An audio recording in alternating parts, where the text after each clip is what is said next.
Welcome to Recovery Report Live. I'm Dan Odess, president of GlobalPro, where we manage risk to recovery, and we have managed more than $1 billion in recovery. For all those that continue to tune in here at the Recovery Report Live, we always have on exciting guests that talk about important issues, and when we don't, you get to hear from me about important information that impacts you, information you can use, whether you're a policyholder, business owner, a community association, board member, whatever you may be in your role. We want to make sure that you have that information you can use, and that's what this show is all about, is making sure we continue to deliver organic, real content that you can use. And join with me here in the studio is Mr. Mendez, Anthony Mendez, a big-time influencer on social media. I like to say it, a very good close friend of mine, someone that has really had made an inroads with regards to coaching people, helping people understand what it takes to grow businesses in today's market. And today, in today's world, which every day I say that, but today could be so different tomorrow.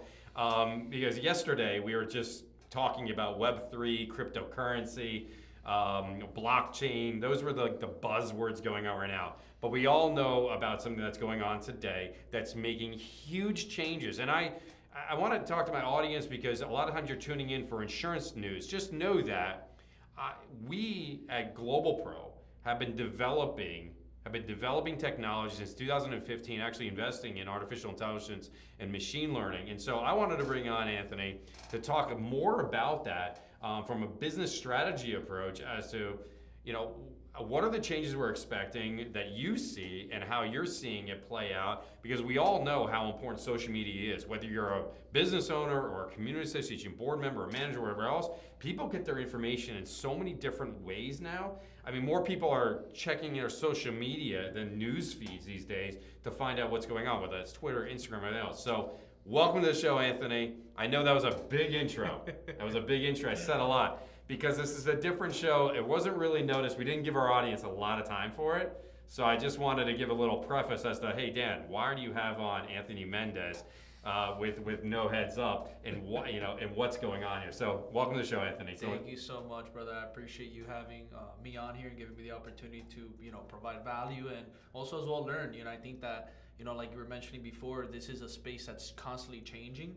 What worked yesterday doesn't necessarily mean it's going to work tomorrow, and I think that it's important for everybody in any industry to stay up to date with what's going on with the latest trends, technology, social media advancements, so that way, you have your personal brand, your business sound in a place that's going to continue to grow, because, you see it a lot of times. If you are not constantly updating yourself, you will start falling back, and in today's world, that's a problem. And I'm gonna build on your quote, which is what worked yesterday but not work today and tomorrow. That's not a direct quote. I think I just messed it up a little bit there, but I think you'll get the point. I think the audience would as well. It's a point well taken, which is, I mean, honestly, and I said it in the intro, which is just, I feel like yesterday, It was cryptomania, it was Web3. I know you invested in I as well. I got pretty big in some of these Web3 spaces, whether it's a sandbox, whatever else. I really see the advantage and opportunity there, particularly in the blockchain and how it works. And I investigated ways that we can use that technology in insurance, and I look for investment opportunities myself. I've talked with you about a bunch of them. I'm shocked at how slow the adoption has been on the real estate side with regards to some of that technology. But I think this ChatGPT stuff and the focus on AI, with the adoption of it, is so fast. In 5 days, ChatGPT has over 1 million users. It took Facebook 2 years. There's a lot of other situations that are analogous to it where they talk about how long it took people to onboard. But 5 days, over 1 million users. And yesterday they were reporting outages where people were just overwhelming the website. How have you seen the use of it in its infancy? Because this is a new story. This just was like, I would say 30 days ago, people just maybe started talking about it around the end of the year. Now it's everything anyone wants to talk about in the social media realm. I look at my feed, I don't know about you, my gosh. It's all over. So how do you see people using it? So, first of all, I think that's a great point you brought up for anybody listening, is that there's a lot of information being made out there. So it's also very important that you find the right information.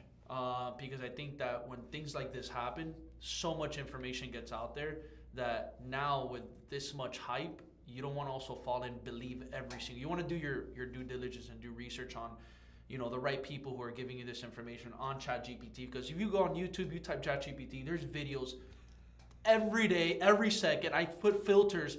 5 minutes a video came out. 10 minutes a video came out. Another 5. I'm like, man, this is getting flooded. So I think it's important to, also pay attention, do your due diligence, and see where you're getting this information from. Because a lot of it could be repetitive, and you want to make sure that you're using it correctly, and you want to make sure that you're properly getting the information that makes sense for the future of it. But I'll tell you this, ChatGPT, they came out, I think it was yesterday, the day before. It already has an evaluation of being a multi-billion-dollar company. Over 20 billion, over 20 billion. I think it was 29, right? Yeah. So when that alone is pretty crazy. And by the way, they make no money.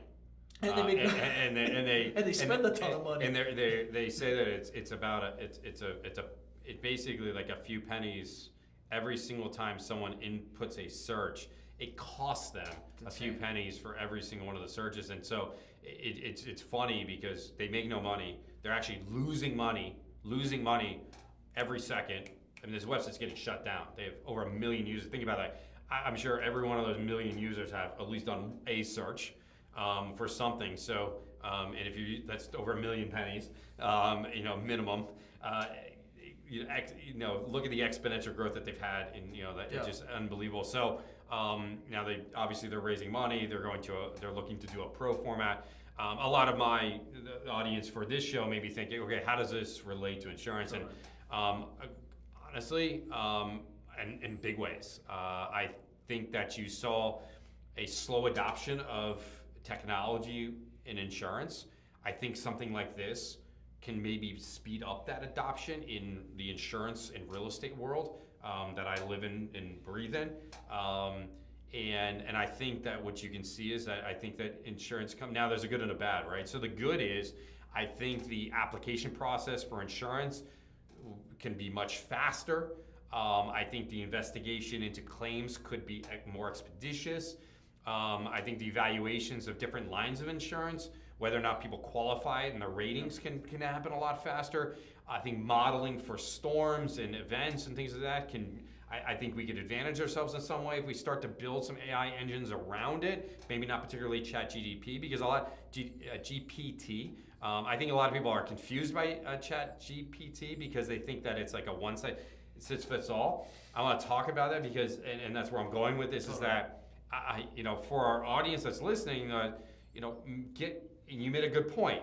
Be careful of the information where you're getting it as it relates to this, as to formulating any sort of opinions about it. I can tell you right now, this morning, when I went on Google, which everyone believes GPT is the Google killer. I mean, I literally read that so many times, right? But if I go on Google right now, which is still one of the biggest search engines in the world,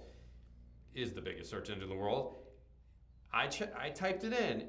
I can tell you, I got erroneous websites in the top 10 that are no association with actually ChatGPT. Now that's a little bit scary, and I clicked on a few of them, and they had massive ad campaigns all over them, and they're filled with ads, and it was a lot of the bastardization of the information that's actually on the real website, which their ChatGPT is actually running ads on Google right now, which I also think is funny. Again, I clicked on the actual ad, which means it's costing them money for me to click on it, and they are bidding on their own name, which makes sense. So again, I thought there was a little bit of irony there as well. But I think bringing this back to real life practical applications of it, I want to get to you and talk to you about the social media aspects of it. The vlogging, I think that's totally going to change that industry. On the insurance side, for me, on the real estate, I see massive advantages. I mean, just from an investor standpoint, in real estate, I can see the profiling of properties. You can build an entire AI engine around it. Now, I do know that there's companies out there that have been working on things like that. I think that the excitement and the attention is going to make a lot of the words they're using, the nomenclature, things like that, more commonplace. Kind of like blockchain, cryptocurrency, things like that we used to, no one even knew anything about, and very few people actually know what they actually, the totality of what they mean. But I think it's going to make these things more mainstream. I think it's going to lead to further development.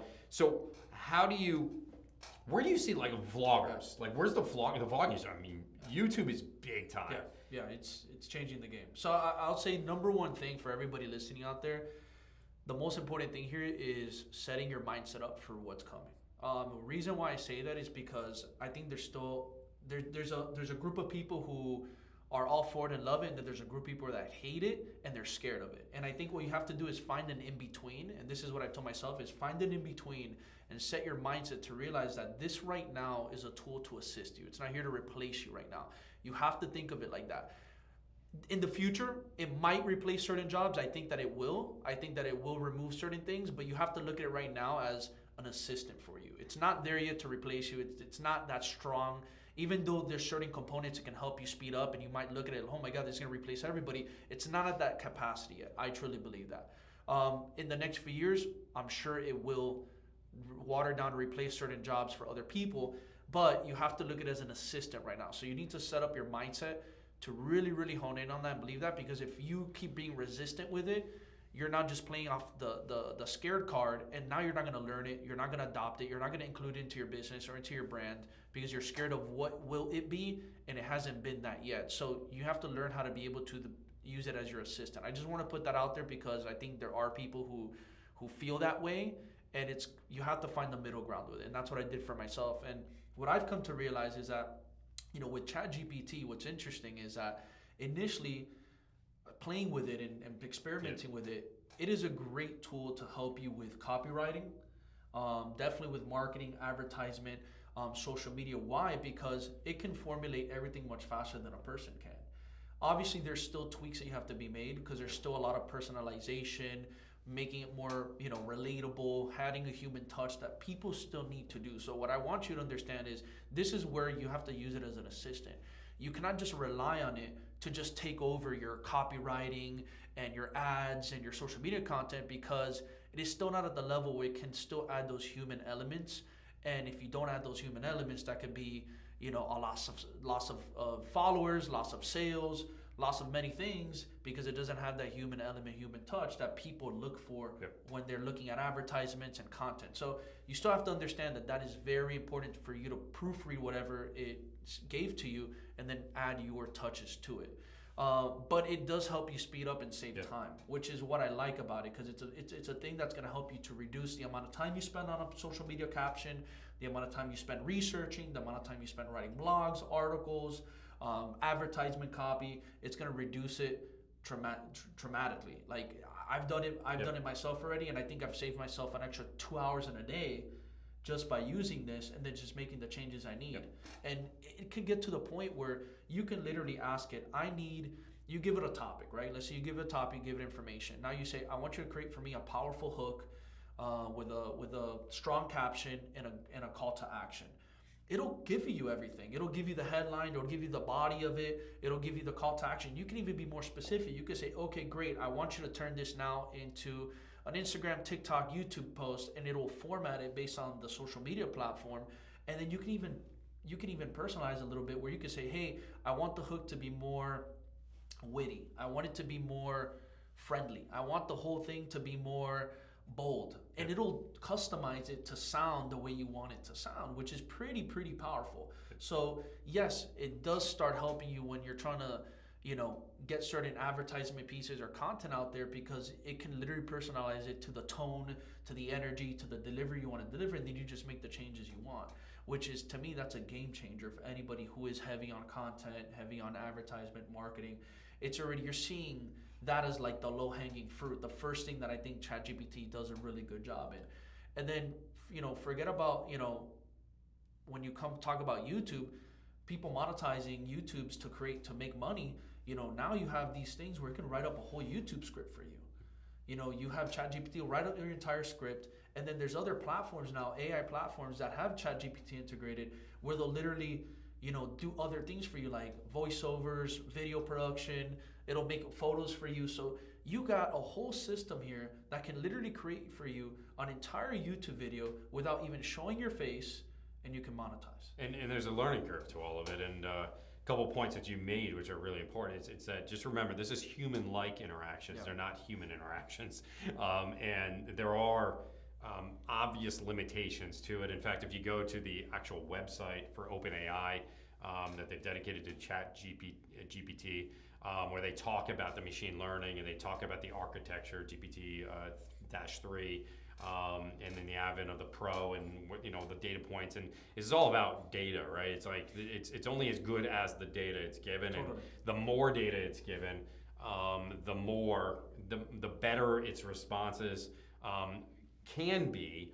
Now I say can be, and I stress that because there's still a bias. Yeah. And one of the things that there's warnings all over ChatGPT, and when you actually sign up, you have to acknowledge the disclaimer, and they invite criticism, and because remember, these, if you don't know this, you now know this after listening, is that they actually used humans to go through interactions as to how they would typically respond to certain inquiries to teach the program, the artificial intelligence, as to how a human would typically respond to something. And the idea is that it's going to learn how to utilize the situations to respond to those similar or things that are like it. But again, it's based on whatever bias, if there is any, in those responses, and giving you a response to whatever that your question may be. And there's certain operators, and you need to know how to actually ask a question 100%. for the program to be able to respond. And you may want to ask the program a question in a certain way and get a totally erroneous reaction to it. So there is a learning curve here. And Anthony, you mentioned about these other AI infrastructures that are available.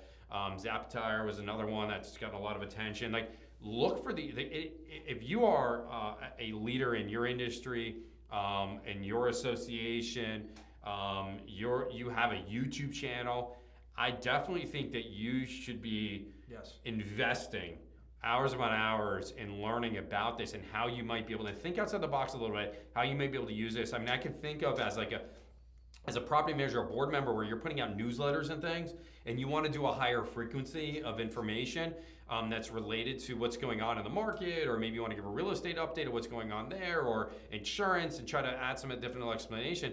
This may be a really quick way to get some content to be able to give to your audience. And so even if you're not an influencer, but you do have an audience, such as a board member or a property manager or a business owner, and you want to get more content out to your audience, whether that's your clientele, whether that's your fellow unit owners, whatever it may be, I could totally see how, and by the way, I ran some searches, and I acted as if, hey, okay, I'm a business owner that owns a restaurant.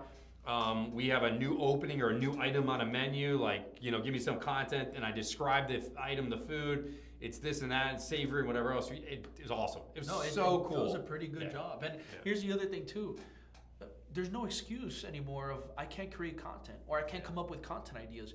You can give it the information based on what your business does, who your target audience, who you serve, what your offerings are, whatever it is that your business is composed of. You can give this to ChatGPT and say, I want you to give me content ideas based off this information. I want Instagram Reels, Instagram carousels. I want YouTube video. It will give you now headline ideas. It'll give you ideas of the type of content you should make. You can even ask it, create for me a content schedule. I want 2 posts a day. It will do it for you and format everything for you. It'll show you day 1, Monday, 2 posts. This is your first post. This is your second post. Here's a caption. Here's the headlines. Here's a call to action. No excuse anymore. So for anybody out there who's struggling with coming up with content ideas, and you might have either, if you have a content team or if you don't, this is going to solve a lot of problems. Again, it's not the end all be all. You still want to work hand in hand with it, but this is going to help you, give you new perspectives, new ideas, and let you see and have a different viewpoint on how you view content creation and coming up with content ideas that a lot of people struggle with, believe it or not. That's a big problem. A lot of people are always going, I don't want to create today. What do I create tomorrow? Yeah. I don't have a content plan. well, here you go. This is gonna help you create content. And on top of that, It's a plan though. It's not the plan. It's so, not the and plan, I yes. think it's. I think I want to clarify a point. The way I see it is that it will certainly help expedite a process, but it's. And again, you can use several AI engines that are out there For sure. to basically like literally create your schedule and essentially make all your content. But you still have to make the effort, right? You still have to give it information in order to do it, in order to give you the results that maybe you're looking for. Maybe you're not even looking for all of it, but maybe there's some aspects you're looking for, and it may actually give you further ideas. And I think it like helps kind of like feed that creative process. And I guarantee, I know for myself, it led to other creative ideas. Totally. I was like, wow, that's actually yeah, that's I what I never was thought about thinking. I wasn't even thinking about that. But if I did that, now I can do this. And now I just saw it as it kind of just expedited it out and fueled my desire. Yeah. Now, you and me, entrepreneurs, I don't think there's any lack of energy when we invest in our ideas and everything else. But like as I mentioned, I mean, even GlobalPro, I mean, 2015, I was writing about an AI system, machine learning. I didn't mention AI much. I mentioned machine learning more. It's really the basis of it. And it's also yet another confusing point for another time. But we were, we were doing that. We were creating those opportunities and doing those things early on for insurance. Griffin Data Services, the whole point of it, if you go to griffindata.com, you can see, read about a little bit about what we're doing there and how we've been using it in the insurance industry. So, but I was like, okay, well, if there's this big engine out there and I have this company that I've been working on for all these years and we have a product that we're bringing to market, maybe it can help me expedite the process on the marketing side, because quite frankly, you pour so much of your energy into the creation of something, sometimes you're a little bit worn out, or you feel as if you've run out of ideas, you have writer's block, if you will. And this can help kind of move you along. And again, like I say, look for general applications of this. Don't just think it's for the techie guys, it's for the influencers. You're a business owner, run a restaurant out there, a hotel. You operate like an apparel company, like a small apparel company. You want to get bigger, better. Book writers too. Oh, heck yeah, man. Script writers for shows and movies. This thing will do it. Obviously, again, there has to be a lot more interaction. There's bias your elements and limitations. Because there is. Yeah. But it can help you format a TV show script. It can help you format a movie script. It can help you format a book. I've played with it and I've tested it, and it does a pretty good job. And again, there's limitations, so you have to work with it. Don't rely it. Look, I in simple terms, for any Iron Man fan out there who's watched Iron Man, think of yourself as Iron Man. You're the brain behind your projects, your companies, and you have Jarvis, which was Iron Man's assistant, and Jarvis would help it come up and search the web and get these ideas, put it all together, give Iron Man, Tony Stark his expedite the decision-making process, exactly. Expedite the creative process. And that's where I see this tool, where it advantages in this fast-moving environment that we're in, this technology-driven. There's also hardware opportunities there. NVIDIA is invested heavy in this I agree. side of things. I mean, there's going to be. I mean, they're going to do like an open AI. Is the whole point of it, is to allow you to build on their platforms and again, just feed it more information. But there's bias, there's limitations, there's there was just a comment just made about the scarier side of this, if using these things in a negative way. And I don't want to come to an end on a bad note here, but we're all aware of how someone with malintents may try to use this and influence. We don't know how they will do it. You can guess at it, but someone obviously is going to find a way to influence it in some sort of way or try to use it in some negative way. But the positive opportunity right here, the outlook of this is very positive right now. I think Anthony and I share it. I think I think it's going to help the influencer space so much, which has become so important to so many product developers out there. Influencers have made it affordable, most often cheap alternative to traditional means of advertising. Your big boy advertisers even jumped into social media looking for the influencers because they realize how you can direct the market access, things like that. I think these are tools to help expedite the process. I think these are tools you should be taking advantage of. if you haven't looked into it already, and don't think it's just for the tech guys, don't think it's just for the social media people out there. This is for you, business owners, board members, managers. This is for you, whether you're starting a business, whether you've been in a business for 10 years. Maybe you can come up with new ideas by just tapping into this relatively newer technology. The FSC opened AI, just so we all can realize how early this is. The paper on this, OpenAI, was written published in 2020. I have pulled it up. I like history. I am largely in the insurance world, which is primarily decisions are made on historical information. I want to know how the sausage was made. I want to know why we are where we are at, and by doing research and understanding it, I can learn from that to advantage myself. So I encourage all you, go check it out. Yes. Don't think you're too old for it. Don't think that you're not in the right space for it. It's going to impact your life in one way or another, whether you want it or not. I guarantee you that people are already figuring out a way to create entire Twitter and YouTube handle and Instagram handles for sure. entirely, and automate a process where the content is automatically created and automatically published. And for some reason, I guarantee you or someone you know are going to follow that handle or that artificial intelligence. Now, I don't know if you saw this. I just want to bring this up. Did you see that there is a AI character that's making $10 million a year? An AI, totally artificial. I'll call it a person, human-like animation that's making $10 million a year as an influencer. Yep. Millions of followers. Yep.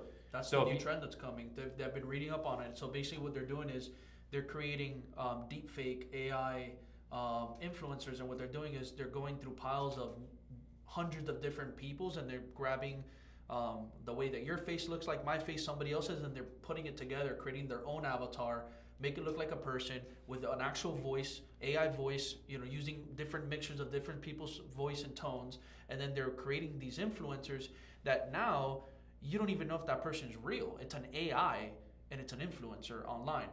So, and going back actually, because we mentioned influencers a few times, I don't want to confuse the audience. Don't just think that influencer is your typical what you think influencer is on Instagram, a model, an artist, a public. When we also mention influencers, we're including other professionals in different industry, because you yourself are an influencer. We're all influencers because we're influencing people. So influencer are people who are influenced. But keep in mind, influencer is not what you just think of your typical influencer on social media who's just dancing or doing something. No, we talk about really influencing people. Because I just want to make that's that your clear. nonsense bullshit TikToker of doing the jiggle, whatever else. It's where we, I think there's just people like a big name out there in real estate, Grant Cardone, 100% an influencer for sure. But he's also he mostly operates real estate though. Yeah. So but he's used his influence to build a business, and I think he's a really good example of how you can take your influence and really monetize it in a business. So, my point, in which you reinforce, is that this is going to touch you in some way, whether in every facet of it. And I think on the insurance side of stuff, the insurance industry is always looking for cost-cutting measures, and I truly believe that you're going to see some more AI. I think they're already starting to integrate it, but more AI used in the claims process as an opportunity to cost cut. Sadly, again, there's bias, there's limitations, stuff like that. So in an industry that's ripe with issues and plagued with problems, but extraordinarily profitable, I think that there's going to be a pain point. And I'm looking for that, and that's where we've been developing our technology around, is how to deal with that. And I think the claims, where the insurance industry at large is going to be looking for ways to cut costs in those areas, I'm looking for ways to make sure that we as consumers have the information they need, and it evolves and keeps up with the information much more quickly. Over a long periods of time. We're looking at various different data sets. We're, through rational analysis, trying to figure out your situation, and doing some situation analysis, and trying to figure out what's in your best interest, which policy, which insurance company, which claims, what mix of what is to best for you. So that's how we're using it. And I'm not saying that as a self-promotion thing. I'm just trying to give you guys examples of the way we're looking at this technology and developing and using it. We're actually using and piloting internally to help our clientele. It's a differentiating factor for a business like ours, but it's also expediting the process, the decision-making process in the claims process. That's what we're trying to do. We're trying to get you to a better place quicker to let you make more informed decisions. And I think a lot of businesses can do that. Just like with menu items, sometimes when people look at your menu, they're not sure what they want. Maybe if they just said a few things going on, you know what, I'm kind of feeling down today. I just want something warm.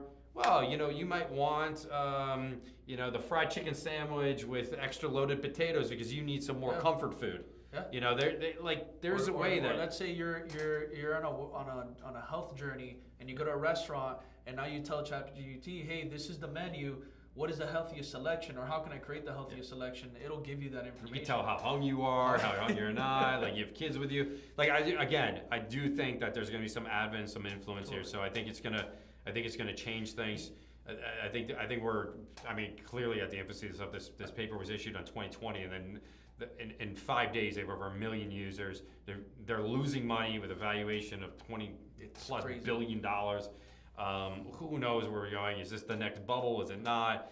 Well, that's something I wanted to talk about, here real quick, and I'm glad you brought up the bubble concept, because something that I'm seeing, and I'm already seeing a trend similar to what was going on with NFT. So you have your blue chip NFTs, which we all knew you had the Bored Apes and you had all those crypto, but you had your blue chip NFTs. Cool cats. And I got a few. That's what I said. You're like, I had cool to throw it cats. out there. And then Gary Vaynerchuk said it's one of the ones that he actually thinks is a good project, as well as the bunk. So I'm in there. He's Thanks, like, man. don't even put it out there. Yeah, help that valuation. So with that being said, there's so many other NFT projects are being created. Number one, a lot of them were just created for money grabs. Pump and dumps, some of them, even if they tried taking it seriously, they just failed. A lot of people were just trying to make quick money returns, and also maybe they came too late into it. So what I'm saying here is, what another trend I'm seeing is not so much ChatGPT itself, but what I'm seeing is a lot of AI softwares are now being made within days and weeks. Like, it's insane. You have there's an ecosystem around it. API, you have AI copy, Jasper, you have this. There's so many, and I'm seeing it on social media, and I'm like, hold up. It's kind of like what happened with NFT. You had your main ones, and now you're getting every single day. It's like a new AI software, supported by ChatGPT. So what I'm saying is, you need to also be careful on where you're putting your money in, and then also if you're somebody who wants to create your own, like, how seriously are you taking it? Have you really done research in the market you want to get into with your AI, software? Who's backing it up? Because that's another important. Where are the resources coming from? Are you just doing this for a money grab because of the hype right now? Or are you doing this because you really want to drive impact in your specific industry? You have to really ask yourself these questions, because you don't want to fall into the place of, I'm just trying to do another money grab like NFT, and now you fall into the hype. Because I do believe there is some hype going on with so much AI software literally coming out every single day, and I'm like, how is this even possible? And it's because everybody's talking about it. So when everybody's talking about something, they know they can make quick money off of it. So you have to be very specific on which AI you align yourself with. If you use it for your company, which software, because the last thing you want is using one and then it falls down because it was just hype. You want to use the right ones and adopt those into your business. And then also, if you are going to create one, you have to look back and, if this is something you're really serious about, does it make sense for your industry? What can I do? Who are the people I can have backing it up? Who are the right people in the team that I can bring on to actually make something that can turn into something that can impact lives and actually be profitable long term, not just as a short term. So you have to look at it as, if you are going to do this, long term gains. And I'm bringing that up so you don't fall into that bubble and situation. I think it's all good points, and I want to end on that note, which is, it's all great, but be careful. A lot of people got hurt in the, obviously with the cryptocurrency and the NFT space. Learn your lesson from recent history. It's another technology. It's an opportunity. It's obviously this, to me, AI, machine learning, and some of the other buzzwords that you're going to start to learn about and hear more and more. I've been around for a while. This isn't just yesterday someone decided to build AI, machine learning, to teach a machine to make decisions, that human-like outcomes. So just be careful. Take your time with the technology, understand where it's coming from. Also understand its limitations, because if you have so many users using the same database or the same data set, there's almost so much variation in the outcome. And you don't want to be just the zombie in your business, doing what everyone else is doing. Be creative, use this to fuel that creativity, take advantage of it, but use it to fuel, like as we talked, we give you a few examples where, maybe you have writer's block, maybe you're just stuck a little bit, give it a shot, see what outcome you get, but don't don't rest on it. Stay within the process. Thank you, Anthony, so much for coming on this week. This is what this show is all about, Recovery Report Live. We want to make sure that you always have information you can use. We want to continue delivering every single week. So thank you all so much for joining in. If you haven't already, like us, follow us on all our social media. We go in live right here on YouTube, Facebook, LinkedIn, but we are constantly putting out more and more content. If you haven't already, check out the website in the resource section at globalpro.com.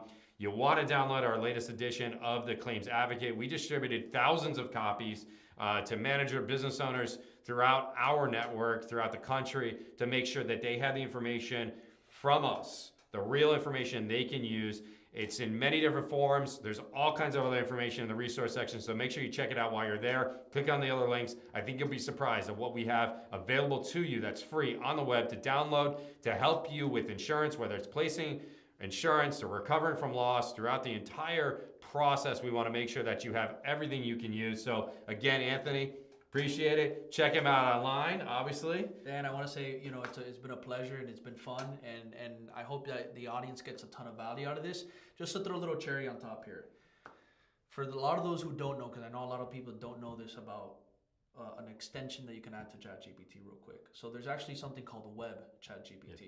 It's a Google extension that if you add it to your ChatGPT, you can actually search the web with ChatGPT. If you keep it on basic mode, you can.